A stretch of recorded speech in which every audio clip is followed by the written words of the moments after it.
Bonjour à tous et bienvenue sur ma nouvelle chaîne Le Monde des Anciens par Samina Italie 2, qui est la suite du Monde des Anciens par Samina Italie.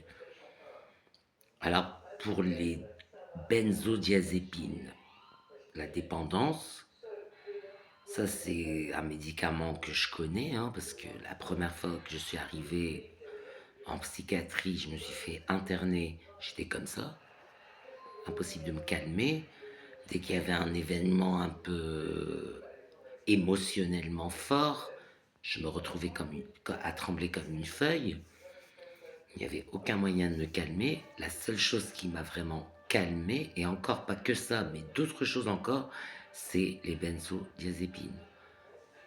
Alors,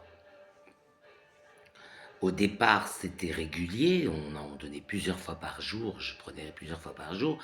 Petit à petit, c'était au besoin, un par jour, et voilà, pour petit à petit arriver à la diminution, voire l'arrêt total de benzodiazépines. Moi, j'ai été bien suivi. C'est pas le cas de tout le monde. Il y a des gens qui ont des médecins qui augmentent la dose parce que la personne se plaint d'être trop anxieuse et que c'est pas assez fort, et qui donnent des doses parfois surdosées parce que, par exemple, je ne sais pas si vous connaissez le Stilnox, c'est un médicament qui est assez fort, c'est un somnifère, mais c'est une benzodiazépine. Normalement, c'est un au coucher pour dormir quand on a du mal à dormir. C'est un somnifère, c'est pour dormir.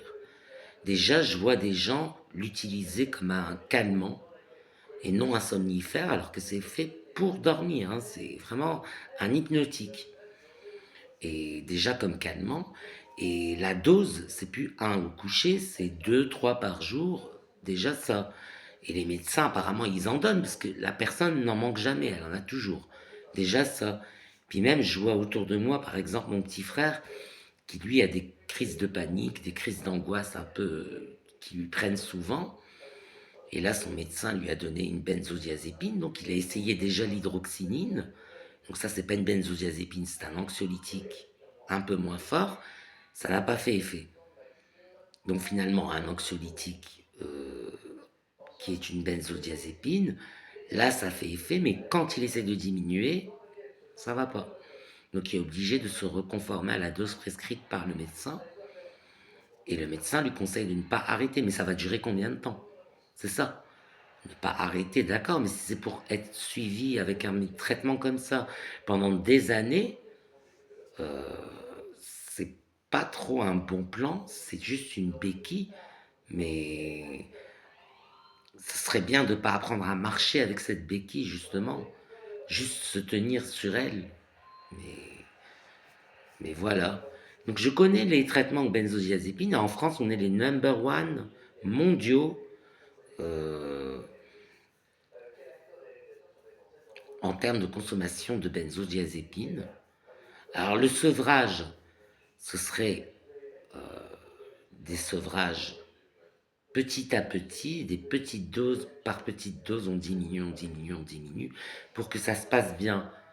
Mais il y a des personnes chez qui ça peut se passer très mal, qui risquent même leur vie si on leur diminue la benzodiazépine.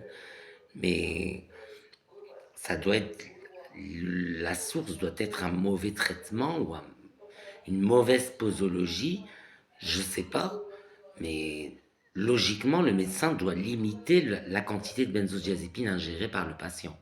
Logiquement. Et dès le début, c'est pas la peine de donner. J'avais une amie, elle avait 5 Seresta de 50 milligrammes par jour. C'est énorme. Donc ça fait 250 milligrammes. 250 milligrammes, c'est énorme. Moi, je prenais même pas 10 milligrammes par jour. Je dis même pas, parce que des fois, il y a des jours où j'en prenais deux, donc 20 milligrammes, le lendemain, j'en avais plus. Mais voilà. Mais 250 milligrammes, c'est énorme. Et après, on a voulu lui faire un sevrage, et on commence par lui diminuer un cachet en moins toutes les semaines, jusqu'à ce qu'elle se retrouve plus qu'à un. Passer en même pas 4 semaines de 5 cachets à un, c'est difficile. Donc elle se plaignait, donc on lui a remis. Mais franchement, c'est une drogue légale parce qu'elle est prescrite par le médecin, mais une drogue, qu'elle soit prescrite par le médecin ou non, si c'est quelque chose duquel on ne peut plus se passer, c'est de la merde.